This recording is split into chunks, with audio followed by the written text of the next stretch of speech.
Hey everyone, how's it going? It's me, Larry the Batman fan. I hope you guys are all doing well. So today I'm going to be going over some PlayStation 2 first-person shooters. I do have a few that I'm not going to be showing on camera here. I do have the Medal of Honor games on PS2. The Medal of Honor Vanguard, Rising Sun, Frontlines, and European Assault. I have those. I do have all the Call of Duty games that were released on PlayStation 2. The four that they released on PlayStation 2. There might be one or two in here that I show. I know there's also Warhammer 40,000 Fire Warrior, I think it was what it was called. And I know there's Unreal Tournament, Kill Switch, 25 to Life, Dark Watch. And there's also Brothers in Arms, Road to Hill 30. Black Hawk Down Team Sabri, or Sabri, however you pronounce it. And then there's also Freedom Fighters, which was a multi-platform game since it was also released on Xbox and GameCube. And a couple of these titles I know were also released on Xbox. And I know there's also Mace Griffin, Bounty Hunter, and the Ghost Recon games. And also SOCOMs, and Full Spectrum Warrior. Okay. And probably a few others that I didn't mention that are first-person shooters. There was a lot of shooting games on the PS2. A few tactical ones. And then there was a couple that were license-based. You know, like the History Channel games. Those were licensed games, but they were shooters. And then they had a few, like, just straight up first-person shooters or third-person shooter games. Alright, so without further ado, now that we got that out of the way, let's go ahead and talk about some of these. Brothers in Arms, Earned in Blood, very good game. I highly recommend this game. The campaign was excellent for this game. They've made 3 Brothers in Arms games. There's the Road to Hill 30 on PS2 and Xbox, and then there's Earned in Blood here. I believe one of my friends got this for me years ago, Dylan, since he has a game exchange where he lives. So that's how he got this game. He took the sticker off though, because it was a birthday gift or a Christmas gift. I ended up getting this and about 12 or 13 other games. So it's good to have some good friends like that. And it is a very good game. I played through the campaign. It's excellent. Although the multiplayer was, for me and Joseph, when we played it, we didn't know what we were doing. Like, I don't know. It seemed a little confusing. And it just, the multiplayer in this game just seemed kind of boring. I don't know. But maybe we should just give it another chance and see how it is. But yeah, the campaign will probably take about 3 or 4 days to beat. If you have a lot of time, that is. But if not, then it could take you a week or two. But very good game. I recommend it. Excuse me. 007 Agent Under Fire. This was a good James Bond game. Good first-person shooter game. They had 5 James Bond games on the PS2. A couple of them were third-person, not first-person shooter, like Everything or Nothing and From Russia with Love were third-person shooters, but this one's a first-person shooter. It's also available on Xbox and Nintendo GameCube. Whatever system you get it for is excellent. You know, there's parts in the game where you're driving a car. That was in the second or third level. It's in a couple of the levels. Save innocent women and maybe a man. And, you know, you set bombs on the floor and stuff and hope the bad guys bump into it so they explode, shoot bad guys. And it's just all around, it's a great James Bond game. It really is. Time Splitters. I have the first 2 Time Splitters game on PS2. Surprisingly, this first game was exclusive to PS2. I don't think they put it on Xbox or GameCube. So that was interesting that they did that. And this was a launch title too. Came out in 2000, along with like 20 think it was 27 or 28 games for the PS2 when they first came out, and this was one of the few first-person shooter games, and it was pretty good. It's a shame to see that the Time Splitters games don't exist anymore. It would be nice to see a Time Splitters 4, but I doubt it's going to happen. But it's good. In the game, I noticed that you had to backtrack. I hate that shit in games. Like, I got all the way to the end of the level. I thought I was going to go to the next level, but then you had to backtrack to the level and go backwards through the level, which I didn't really like. That was kind of annoying, to be honest with y'all. But other than that, the game was pretty solid and pretty fun. They didn't do that with the second one, thankfully. Otherwise, I would have just given up on the Time Splitters games. Give me a second.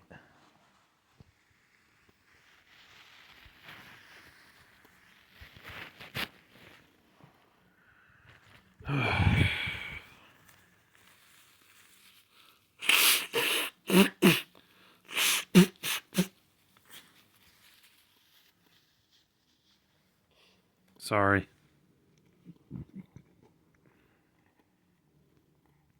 I also do have the second Time Splitters game, but it's on my shelf. Call of Duty 3, also very good. Call of Duty has gotten stale, to be honest with you. They keep making one every single year. They've sort of worn it out, Activision and Crytek. Although I think back then it was just Activision. Now it's Activision and Crytek. And there might be one other company that's producing the Call of Duty games. But back then it was just phenomenal. You know, it was a great first-person shooter. The controls were great. Gameplay was great. Everything about the series starting out was excellent. And this one's great. It's also on PS3. I think it's on PS3. And it's also available on Nintendo Wii. But if you want to get the PS2 version, there is a PS2 version here. Yeah, it's basically a World War II shooter, basically. You know, so just throw grenades and fight people, bad guys, and shoot your way through a bunch of enemies. You know, pretty standard stuff. Very good. It's also when the Call of Duty games were rated T and not M. SWAT Global Strike Team. Good game, good licensed game made by Sierra. It just goes to show that you can make good licensed games if you actually try. This was a good first-person shooter in the SWAT universe. I definitely recommend this game.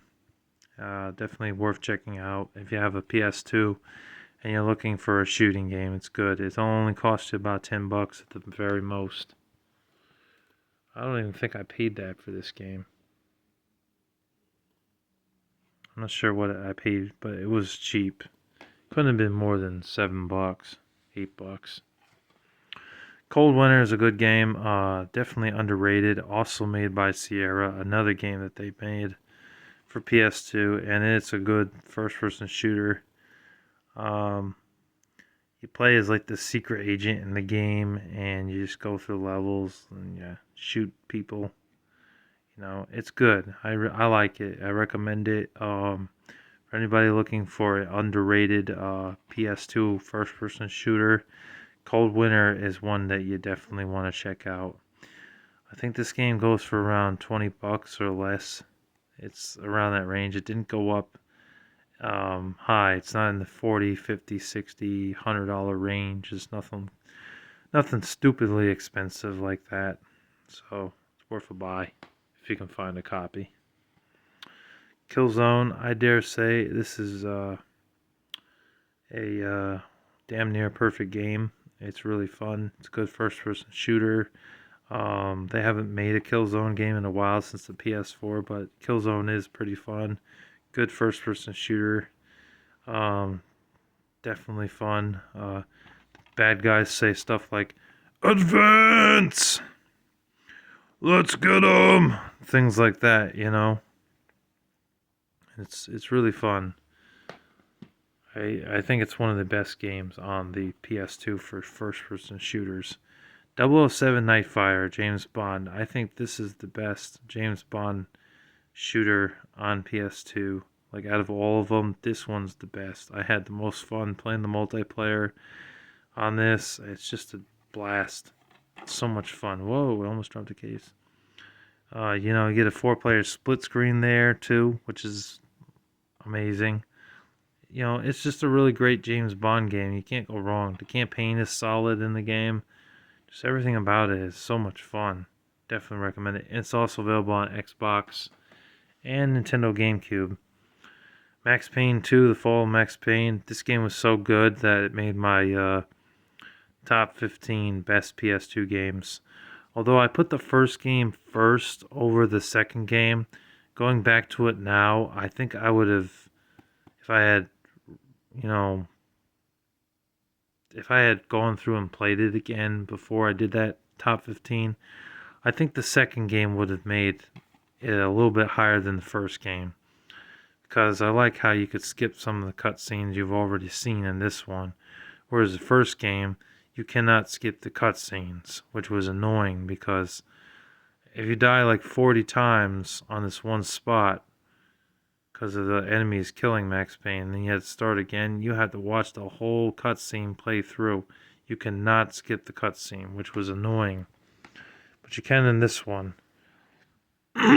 Basically, the story is that in the first game, your wife and your kid were murdered by these thugs that got into her home, your home, that is, after you just got home from your job as a police officer.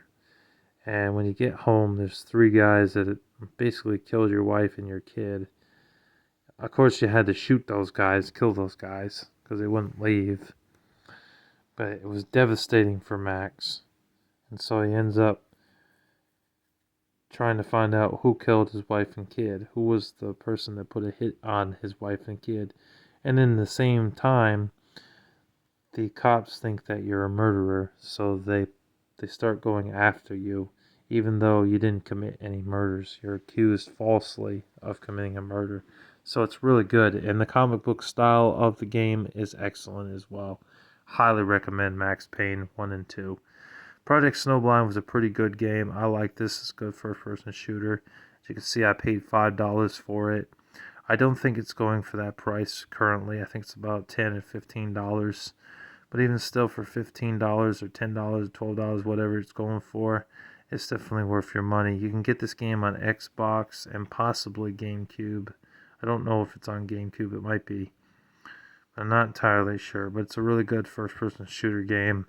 A guy ends up getting killed in the game, and he comes back to life, but he has like a mechanical arm there, as you see, you know, and he has some like psychic ability or something in the game, but it's got like a sci-fi type of story going on in it, but it's pretty good, a lot of fun, definitely worth checking out.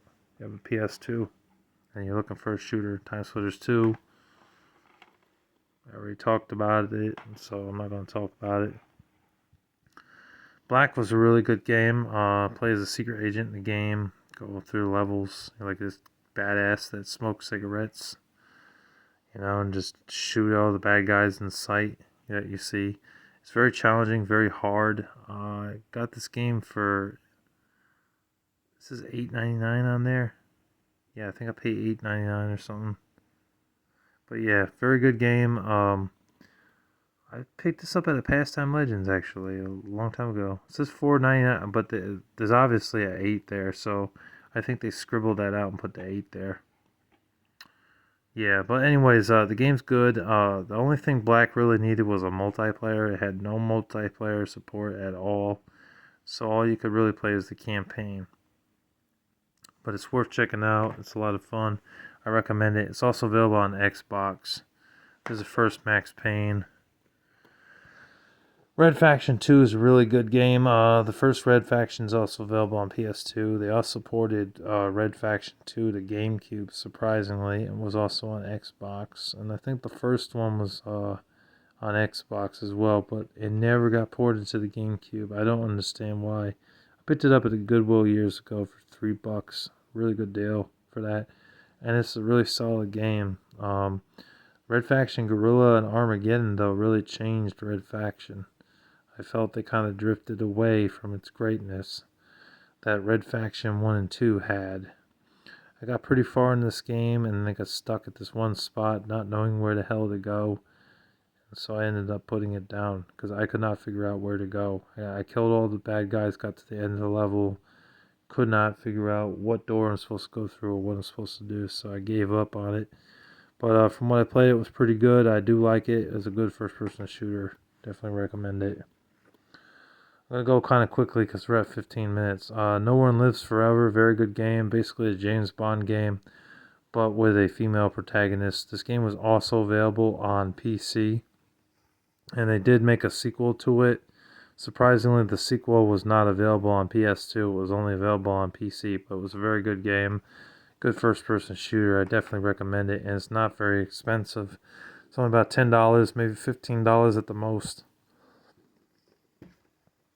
Call of Duty 2, Big Red One, another great one. Definitely recommend that. Urban Chaos, Riot Response, very good game. Play as a cop. Go through the levels.